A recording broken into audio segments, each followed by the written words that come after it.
just kind of a Recording check-in here in with progress. our board members and a little bit of a refresh from the last meeting.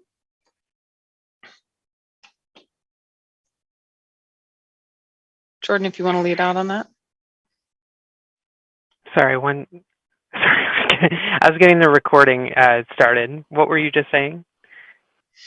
Yeah, just as we're just kind of starting with a refresh from our last meeting.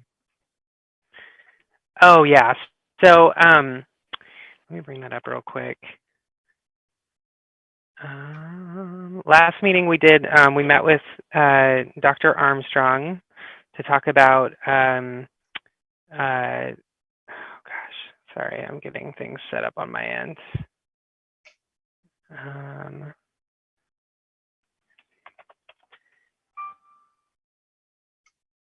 I was also helping Deshelle get into the meeting. She was having a little bit of trouble. Wonderful, thank you so much. Sorry about that. Yeah, we just a quick refresher. We had the presentation from Dr. Kimberly Armstrong about the instructional framework. We led a bunch of questions for her about that, and then we also made sure that folks had the letter from the community-based organizations, and then we had a bunch of time for committee members to ask more questions, which we then documented, and just an update on that. In the question and answers document on the portal, there are a few new answers uploaded in there, but there are more to come very, very soon. I just looked at the document again today that staff have access to, and there's more answers that they've provided, so I just need to move them over to the Q&A document. Yeah, feel welcome to continue sending questions, submitting them to the portal, or checking in on questions that you've already submitted that may not have been answered yet. Right, thank you. And that is the primary way for communicating with staff if we have questions here, just for everyone.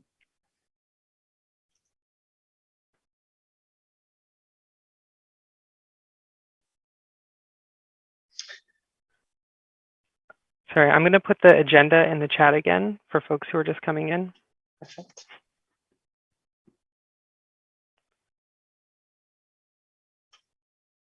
And if we have a couple of minutes here, I wonder if we want to go back over some of those questions that have recently been answered. And I can put the portal, the site here for those question and answers in the chat. Jordan, do we have time for that? A couple of minutes here? Yeah, I would say so. Right. And I'll just quickly add that I know I sent an email to you all already, but Dr. Renard Adams couldn't be here tonight for a personal emergency, so we have to reschedule the presentation that he was going to give, but that will be coming soon. So we have a little extra time. We could add this Great. too.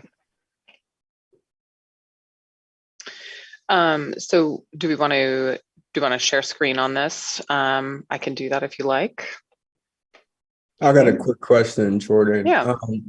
Some of the questions that I had listed in the chat last week, I don't see them in the member portal under question and answer. Oh, I haven't moved. Sorry, that's my fault. I haven't moved them over to that document. Currently they're in the staff-facing document where they're answering questions. So I just need to copy and paste it over. I will do that. That's my bad. Right, thank you.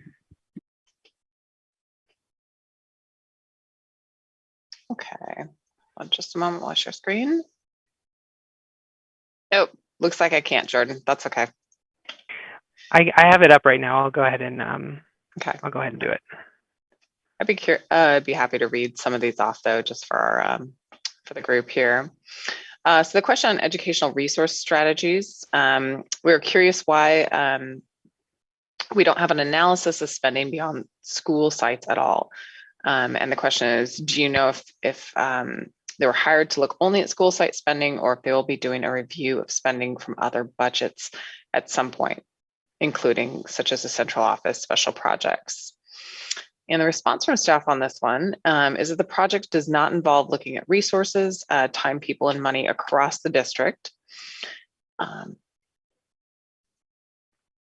Sorry, let me move mine over here a little bit. There we go. Schools are where we began because the vast majority of our resources are directed at schools. The ERS is not tasked with looking at specific expenditures, for instance, contracts, but rather looking at patterns across the district to help inform, or in some cases, reaffirm the district's path towards aligning people, time, and money to meet the strategic plan and ultimately the board goals. And so in that resource, we have that attached document with the question and answers leading up to the budget approval framework in that process. So that was helpful. I won't read all of these, but I'll go through a couple more. So we had a question about the educational resource strategies. Its comment was, sounds like ERS was hired to help PPS make a plan after ESSR funds ran out, but as far as I'm aware, very little of the ESSR dollars were allocated to staffing at the school sites. So I'm curious why they seem to be only focusing on that piece of the budget puzzle. So there's an attached document there that shares more details on the overall scope of the ERS project, However, I'm sorry, I'm having screen issues here. With respect to the ESSR, COVID relief dollars were granted by the federal government with the intent of supporting students through the pandemic. Early on, this was more focused on technology and personal classroom equipment, personal protective equipment, but as needs changed and federal requirements changed, the focus shifted toward maintaining classroom sizes due to the enrollment fluctuations, launching of an online learning academy, inclusive of the staffing, for families who prefer distant learning environment, hiring staff to directly engage with Black and Native students to accelerate their learning. And this past summer, we offered summer enrichment opportunities for thousands of students, just to name a few initiatives.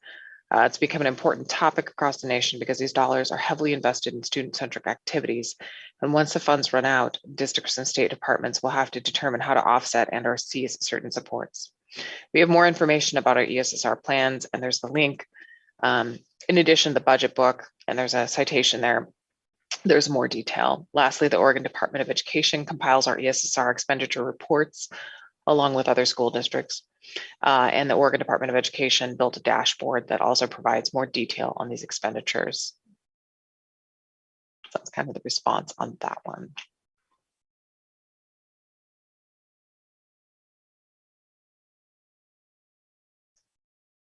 Are there any questions the group particularly wants to dive into?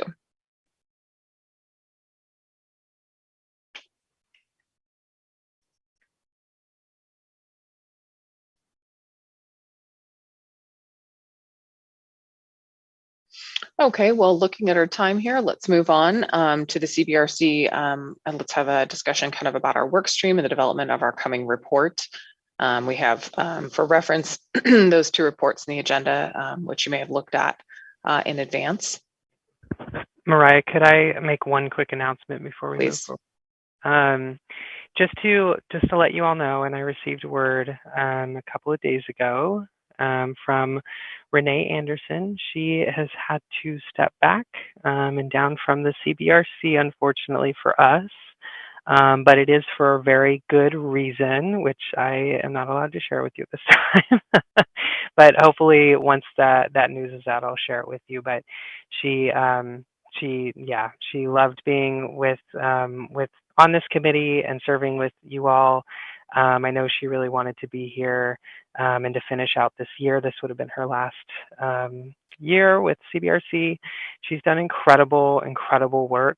She's been a really valued member of the CBRC. And I personally just want to say I've learned so much from her and her wisdom and her leadership. And although I'll miss seeing her in these meetings, I know that, you know, she's a very well-engaged community member, and we'll see her in other ways doing incredible things. So I just wanted to say that before we moved on. Thank you.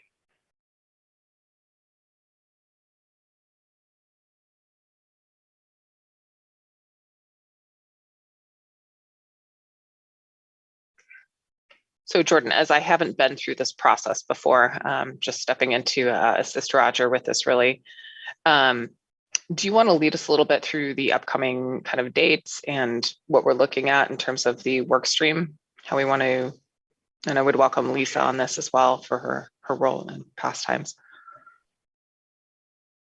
Yeah, I would love to, and Lisa, if you have any thing to add, since you were a part of the creation of the reports the last couple of years, that'd be helpful.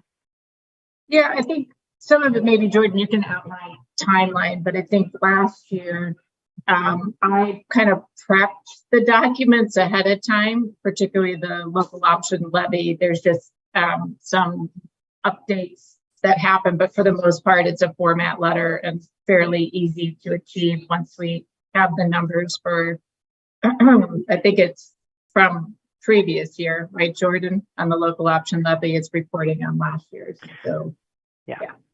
And then again, this, when we put together the report, we had, we broke it out into sections and people volunteered to write particular sections. And then we agreed on timelines because I don't think any of us wanted to stay up late on the last night it was due, particularly me. And so we all met certain timelines, and then I kind of collated it and put it together and just kind of did last edits and worked with a few people to do kind of final edits that everyone felt good about. And so we can decide to do that again this year, or we can determine a better way. But I think this past year was probably the most collaborative. I think that breaking it up into sections, and it made it more, yeah, I think it gave everyone an opportunity to have a voice. And then I also think it just helped cut the workload to be more manageable for everybody and not just one or two people having to take it on.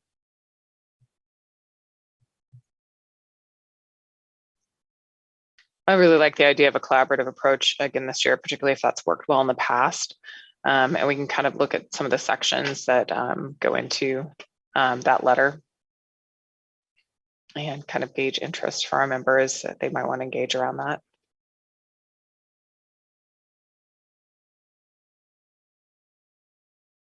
And just to speak to the timeline, which I know I've put in a couple of emails, but just say during this meeting, the proposed budget on the budget calendar, the proposed budget from the superintendent is delivered to the board on April 25th.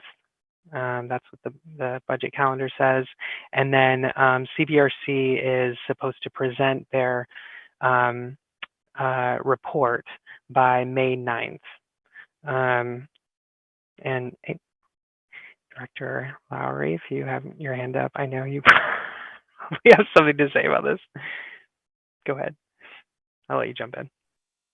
Thank you, Jordan. Sorry, I didn't mean to interrupt you there. But I think, I'm sure you've all already talked about this as you come on CBRC, but I was on this committee for 2 years before I ran for the board. And I think, and then there was a couple year break in there, but I think one of the really interesting things about this committee is this group's goal is not to like look through the entire budget and audit the budget, right? This group's goal is to look at the school district says we're investing in certain things, right? We have our 4 board goals, which is 3rd grade reading to improve scores for our Black students in 3rd grade reading, in 5th grade math, to we want to have a 8th grade portfolio, but right now we just have the Oregon State assessment for 8th grade, and then the graduation post-secondary readiness.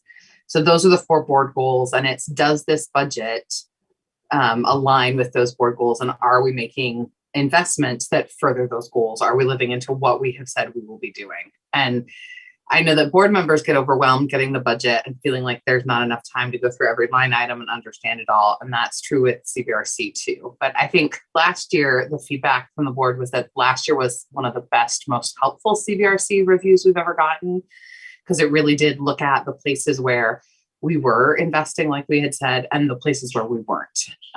And so I think it'd be really helpful if you haven't already done so to read the report from last year. The board does take the CBRC's guidance very seriously.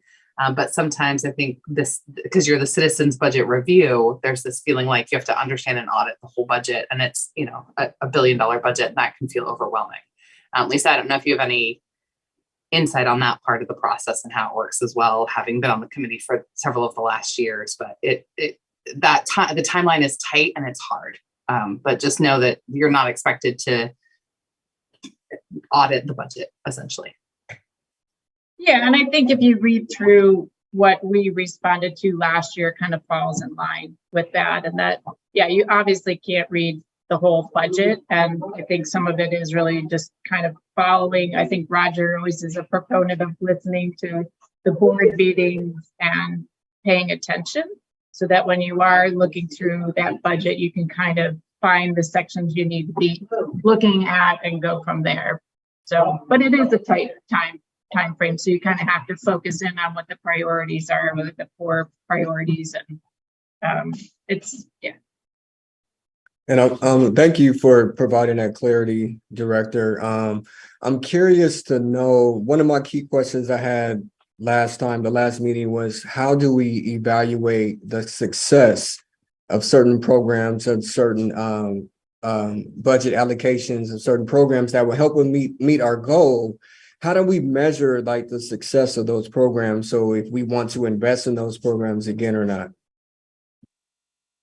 So that's a really good question. That evaluation piece sort of gets outside of the role of the CBRC, in that I think that's a question you can ask staff and the board, and maybe say to the board in your report that you're investing in things and we're not, that you say will help in these things, but where is the proof of that?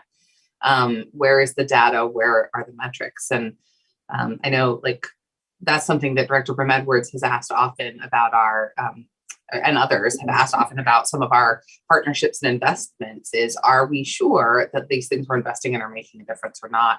And therefore, should we continue to invest in them?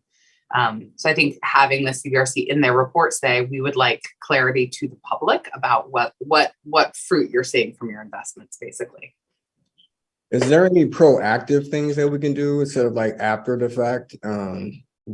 No, it's the review committee. So you all review the budget, and then you give out your report, and we receive your report before we pass the budget. So there may be things from your report that we ask for changes, and hopefully anything in your report that's forward looking, we can also look at for the next budget. But that's kind of how the relationship works, okay, which can be really frustrating. I understand, because fit in your shoes. Yeah, from your experience, have you seen any like changes from the recommendations that's been made? Because I don't want to like waste my time if I don't, No, there have been changes based on the recommendations of CBRC, and there have been things that CBRC has done, questions that CBRC has asked that has, like, even in the process, the questions CBRC asks can shape staff ideas. So that can be really powerful.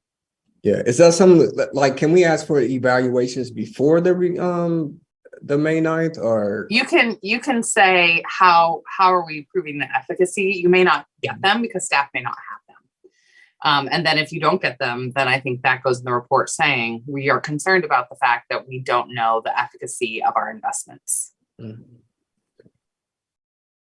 And just looking back at last year's report and some of the recommendations that came through there, one that came through, kind of strongly, at least for me, and rereading that, was the investment around, supporting and retaining staff and students of color. And so I think that might be something where we can kind of come back and look at, has there been a measurable difference change in the past year, if that data is available to us? And even if that data isn't, is that something that we still want to encourage the board strongly on? So I think those types of things we could look closely at and kind of maybe divide out in section.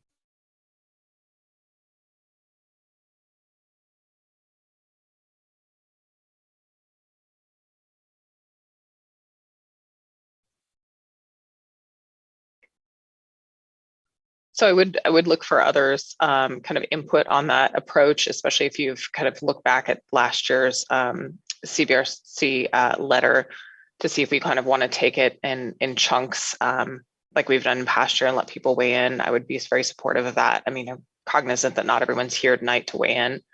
But as we're going forward in these conversations, I'd love to think about it that way with Lisa's recommendation on that.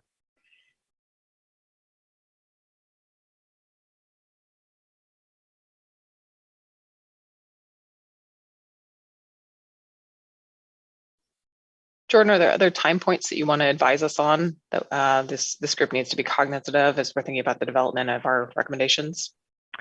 Yeah, the one thing that came up last year, because last year was my first year through this process as well, so learning along with some of you. And Jordan is definitely part of why it was the best last year, right? Thank you. I would say, no, I'm just going to move past that comment. The one thing that stuck out to me last year is that, even though the CBRC presents its report on that specific date on the calendar, it has to get to the board before that, right? At least, Ailey, how long in advance? Is it a week? It used to be a week, but we have changed the way we do our board timeline. So I'm going to ask Roseanne right now. I'll text her and ask what at least a week, if not more. So I'll check in with her and let you know.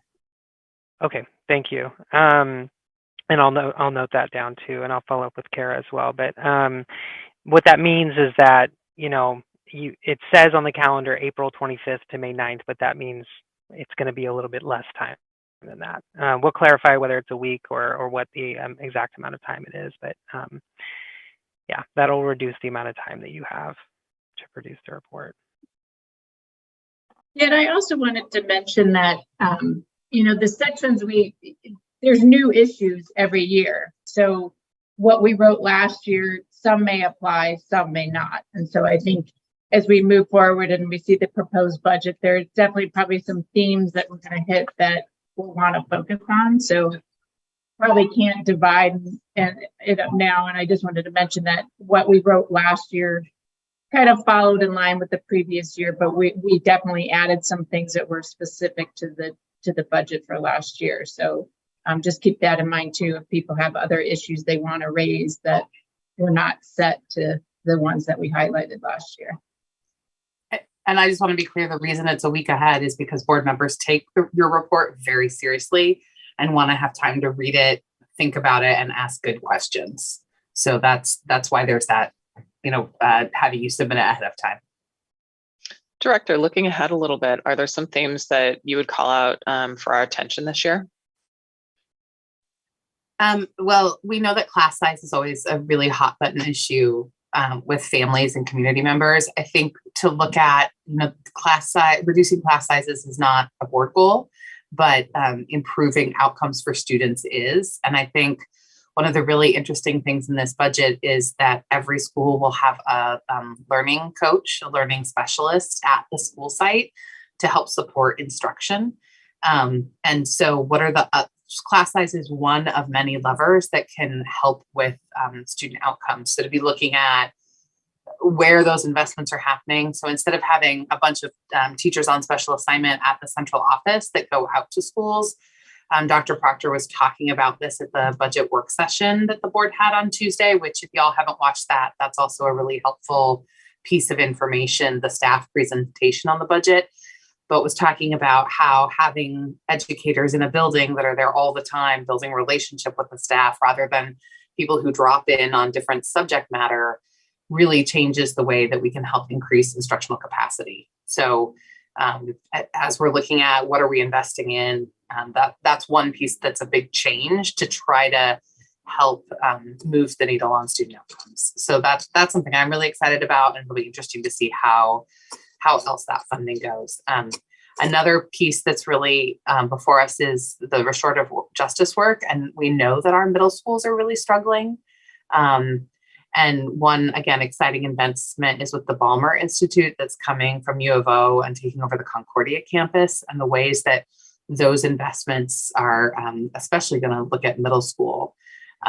So those are some things to keep an eye on, and other places where what are the investments that maybe aren't necessarily what the public asks for, like smaller class sizes, what investments are being made towards those student outcomes. So those are the pieces to kind of keep an eye on. And to say whether or not, like, I know we don't know how effective they are yet because they're new things, but to see, like, okay, is PPS actually making legitimate data supported investments in what we say are our priorities? Just so you know, I in the chat I plugged in the link to that board budget work session from last week, and I will add it to the portal as well, for you all to find it there, and then I'll probably include it in an email that I send to you, the next email I send to you. And kind of, if there's any other discussion on this right now, otherwise I'll move on to the local levy option review. Okay. Jordan, do you want to tell us a little bit about that work stream and that timing? Is that concurrent? For the local option? Yeah, it's at the same exact time. The only difference is that, you know, with the Cbrc report, you're talking about next year's budget, whereas the local option levy, you're talking about the use of it that particular year, right? And whether it was used appropriately or correctly. But Lisa, if you have anything you want to add to that. Yeah, so will we get a presentation on that again this year, Jordan? Say that one more time. Sorry, you cut out on my end. On the local option levy? Maybe it's my computer. It's cutting Yeah, out. Did you freeze? So last year, we had a presentation on the local option levy, which presented the numbers. And then I think from that, I just updated the format letter with the new numbers and calculations. And so I did that ahead of time. So it was off everyone's plate and we could just focus on the board recommendations. That's so that right. one, Yeah. Yeah. No, sorry, my memory was not working that well. Yeah, I remember that now. That's a great question. I haven't thought about it, but yeah, I will bring that question back to Noberto just to see. I imagine there will probably be another local option presentation, or that information will be packaged somehow, but I at this moment I don't know, so I'll make sure to I think ask. particularly for all the new members, I thought that session was really helpful so that people could understand how it works and what the funds are used for. Yeah, I will say in the portal I did link to some board committee meetings where they talked about local option levy, since that is coming up soon. So there, if you go to the portal, you'll see some videos in there. I'll make sure I'll go backwards and I can send that out to you again. But yeah, I would highly encourage watching some of those because it has a lot of information on the local option levy, and I found it super valuable, even for myself. But in terms of the presentation, I am not sure if we've had that yet. So I want to check in on that. If we could request that from the committee, it seems like that would be really useful, especially since a number of us are new with the expanded committee. Yeah. And also just thinking of the timing, again, if we can address some of that work earlier, that might help actually inform, our writing of the letter and our evaluation of the use of funds coming in to this year. Sounds great. I'll make sure I get that to you soon, or an answer to you soon. Okay. Any further discussion on either of those kind of two work streams that are coming up? I would just offer, I'm willing to do the local option levy letter, and or if someone wants to, one of the newer members to tag along that way, because this is my last year. So that way next year that someone has gone through it too and worked on it. So just I'd offer that. Thank you for that. And yeah, I think that's a great idea to share that knowledge for future years. Absolutely.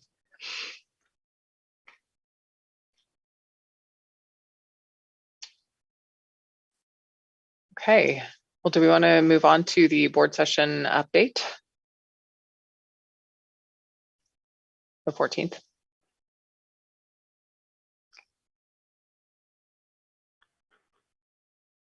Yeah, sorry, I'm balancing more than one thing at this moment, and because Noberto's not here, I'm talking more than I usually do. And Alexandra Martin is with us tonight too. She's been taking notes.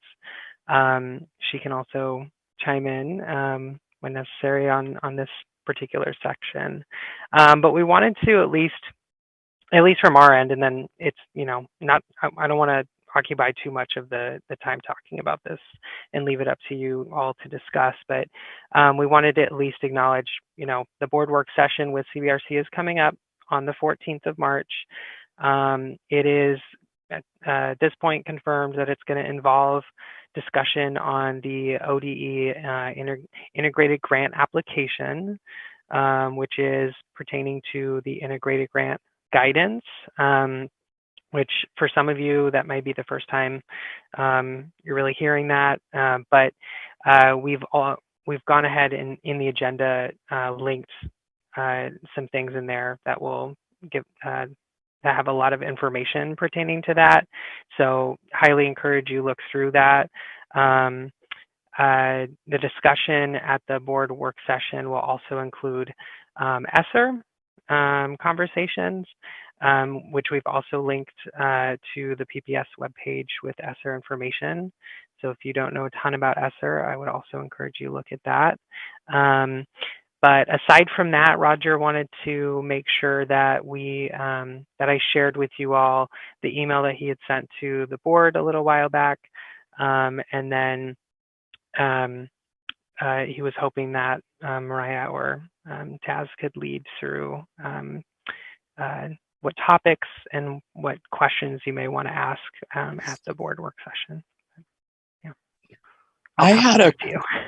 I had a quick question about ESSER, which was, I think, if I'm not mistaken, 2024 is the last year we can spend ESSER dollars. Is that correct? Yeah, that's correct. Okay.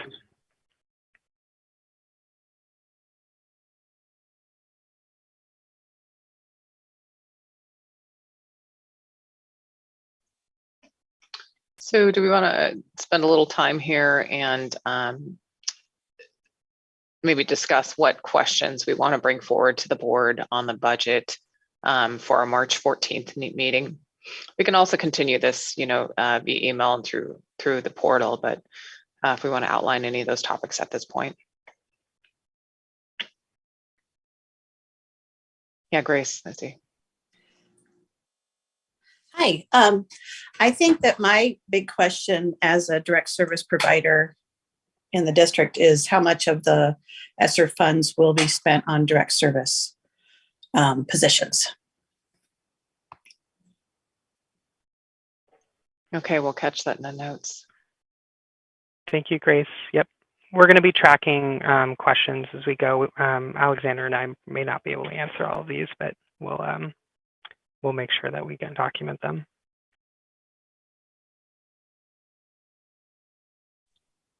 And kind of to tag on to that question, the point that Ailey raised earlier about the shifting of TOSA positions to school-based instructional coaches. One question I have about that decision is, what was the research behind advising that at this point in the rollout of curriculum? And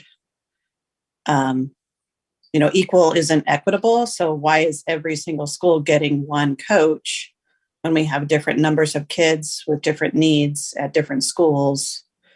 It seems like it's not following our board's priorities in terms of providing more support where there is more need. So I'm just not sure why they picked one for each school site instead of doing it more equitably. And Dr. Proctor does address that a little bit in the work session with the board earlier this week, but that's a great question.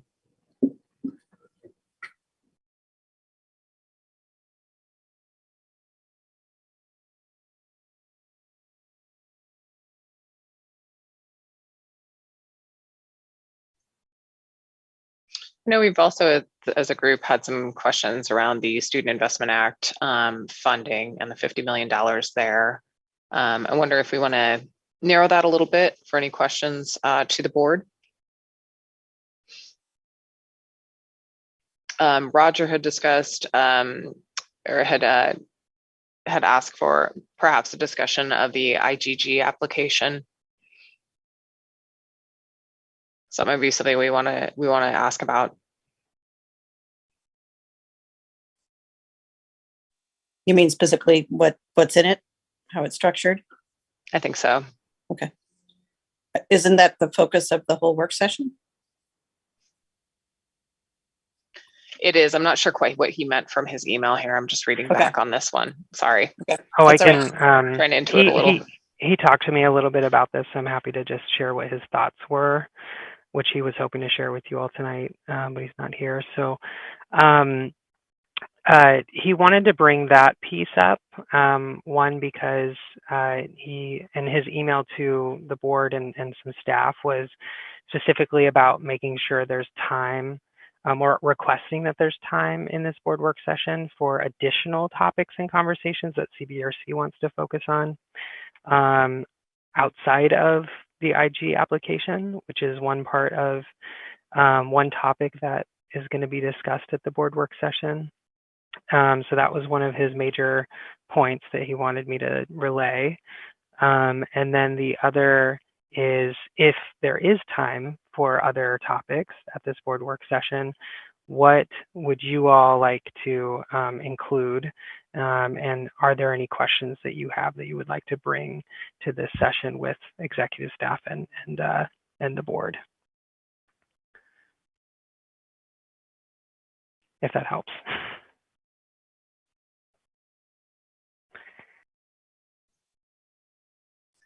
Maybe this is a question, Jordan, for both you and our board member. Is we've just completed, or your office has just completed the survey process around engagement, and so I guess I'd be curious to know how those results are being incorporated in the budget process to inform those choices.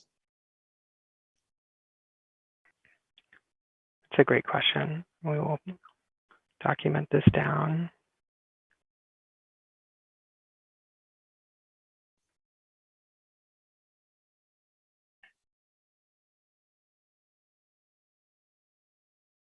Okay, are there other aspects of the budget that we want to direct some questions to the board on?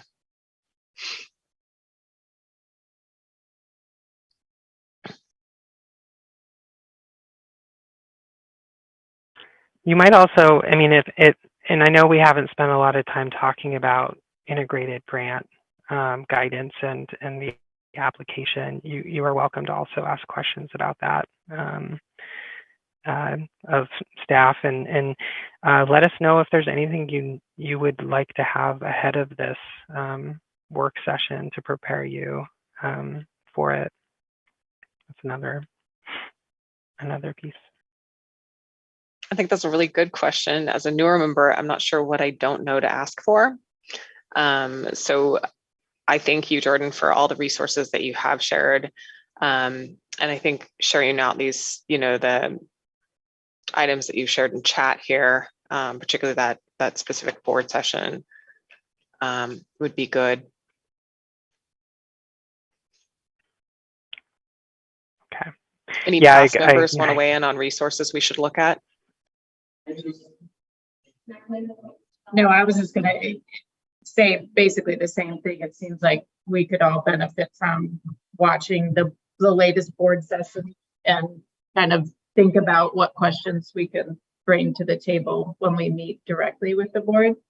I think Roger's comments, I think last year I don't believe there was an opportunity for kind of some open questions and answers at the end. So I think that's why he thought it was important that there be allowed some time that we do get to ask questions. And so again, I think some of we should probably all be doing a little research on our own, and maybe we circle back on or propose some questions to ask around themes or priorities that either following from last year or in watching the board session that we think should be raised and discussed in more detail.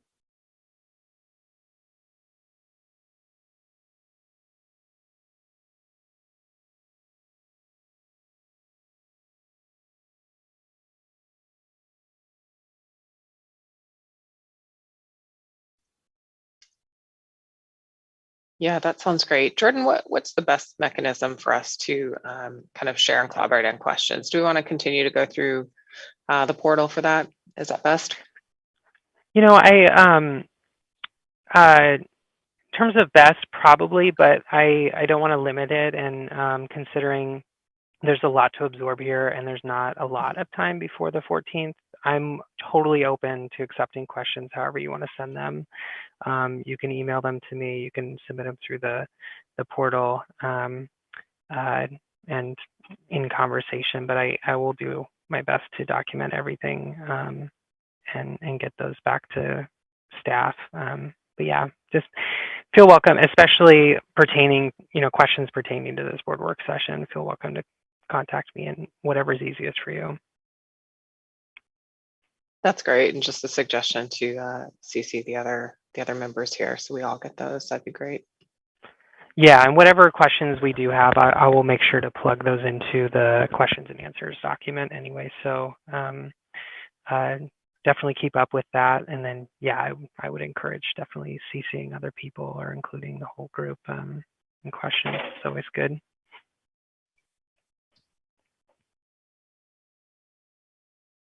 Okay. Well, I'm sorry that we didn't get the presentation tonight. Are there other items that we need to cover in the session here? Let's kind of run through the agenda that I had.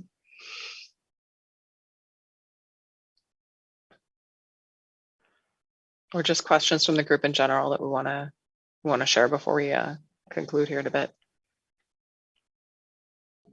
I have a question, but I'm not sure if it should be asked now or placed into the where we put the questions at. Should I just ask it? And we have time now. So, okay. Yeah. So it was just about the work session, and there's talk of applying through the Oregon Department of Education to support culturally specific affinity groups and those alike. And just wanted to, maybe if we can, when we come back together, know how that's necessarily going to be broken up amongst the schools, and whether there'll be preference for high schoolers, because even prior to that, there is some talk about the high schools needing some more support in those areas. So just seeing what that will entail and what those funds actually will go towards for the affinity groups, especially if you're applying, if it's expected to be applying from the Oregon Department of Education. Yeah. So I just wanted to know like what's actually going to be, what are those funds going to be used for those student affinity groups? Yeah, that's it.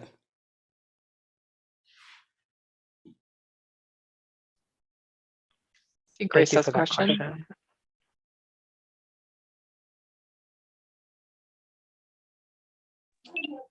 Yes, just a quick question. If maybe Jordan could share, where would we look to learn more about what are what's the guidance the district has for how to create the proposal for the IGG? What are the requirements from the state's point of view of what needs to be targeted, so that we can kind of understand better what the proposal is. And I have to go because my son's in a musical, so. Thank you so much, Grace. Yeah, Alexandra. I can speak to that. So the application for the integrated grants was a really extensive and collaborative process that we're still in the midst of. But planning and budgeting for those approximately $50 million in funds is a process that took place over many, many months. It involved community outreach and internal stakeholder engagement, as well as identifying metrics, so longitudinal growth targets. So a really, really deep collaborative process, which you can see, I think the right level of detail on it in the first bullet, integrating 6 programs. So there's a document there out of ODE that's I think less than 20 pages. That's linked in the agenda, so you should have access to that. It's an ODE document, and so it describes the 6 programs that are included in the grant guidance. 5 of them are funded, and 1 of them is an unfunded program. So you can see the details around some of the goals and requirements for these sources. The second document that we link to has quite a bit more detail on what this application entailed. And so if you really want to go into the weeds, you feel welcome to look through that. It's about 200 pages in that document. So hard to kind of focus in on what's key. But there's some information that provides kind of a preview of what will be included in the application that the district provides to the board and to ODE. And just to clarify, the integrated 6 programs document is the summarized version, and then the ODE integrated grant guidance is the large document that has 200 pages.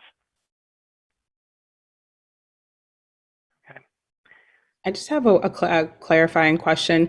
In that document, it's at the section where it's about the student investment account. It talks about the charter schools and how if a district invites one in, it has to invite all. Is that the best practice normally across the board when engaging with charter schools, and it if it has to do with the budget? I think we should note that question. I'm not sure about that best practice, but that is a good question. I'll take a note. Okay. Sorry, I'm like trying not to ask like the questions that I'm like trying to gauge them so they don't, so I can put them in if they're too difficult, but thanks. And some of those things are also legal, like we have to treat things similarly and can't. I'm not sure about the answer to that one, but it sounds to me like that might be the answer, but it's a good question to ask so we can get the right information. Yeah, thank you.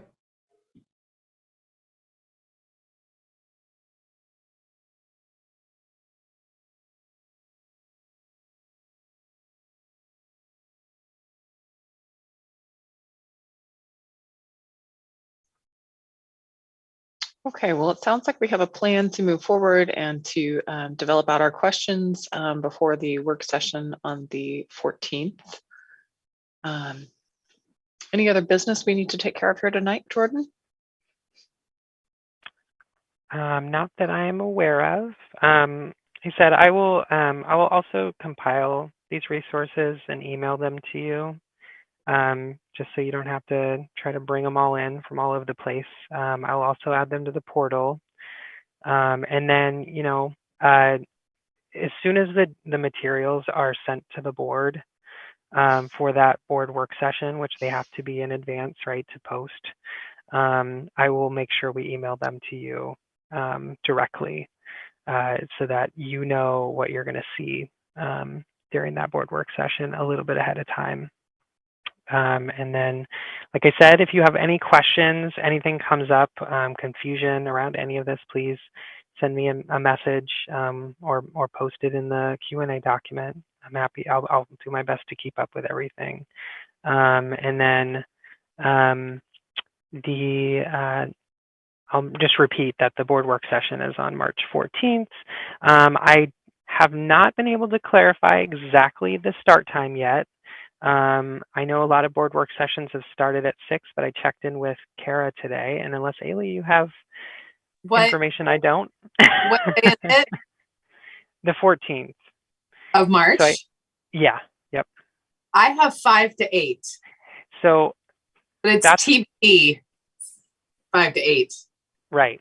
Yeah, they're gonna. Kara was saying that it's tentatively 5 to 8 right now, and it hasn't been officially confirmed. But it will most likely start between 5 p.m. and 6 p.m. I'm gonna check right now to make sure I don't have a email from her asking me to confirm my availability, because she's probably waiting on board members. So. Oh, that was the part I didn't say. Yeah. And I will. Yep. Go ahead. Sorry. Then to confirm, our next meeting as a group is the 16th. Oh, after that, yeah. right? Yeah. So we'll have 2 meetings that week. Yeah. Full week. be a lot. And honestly, as well, if as we start to dive into the creation of the report, I know last year we, and Lisa, I think you could add to this too, but I believe we discussed adding more dates and more opportunities for folks to come together. So we don't have to be totally stuck to just the dates on the calendar right now. If we want to add more dates, if we want to add more opportunities for folks to come together to build that report, that's on the table as an option. Yeah, we did have some additional check-ins, and I think the biggest thing we asked was that people did the work ahead of time so that when we met, we could be efficient with everybody's time. And I think, again, the same, like that we all commit to fulfilling kind of the timeline so that we finish in time. So. Yep. Well, I think that concludes our agenda for the evening. I just want to say thank you to everybody on this committee. I know it's a lot of work, your volunteers, but it's really vital, and the board does listen to you. So thank you for giving up time tonight and for all the work you're going to be doing that you've already done and in the weeks ahead. It's really appreciated and important. And thank you again for bearing with us this evening and the cancellations. And there's quite a few, and some is going around, so it's in the air. But yeah, I know Noberto was very apologetic for having to miss this evening, but he'll be around for the next coming meetings. I just thought I'd add, Mariah, you did a great job. Yes, managing the thank meeting. you so much, Mariah.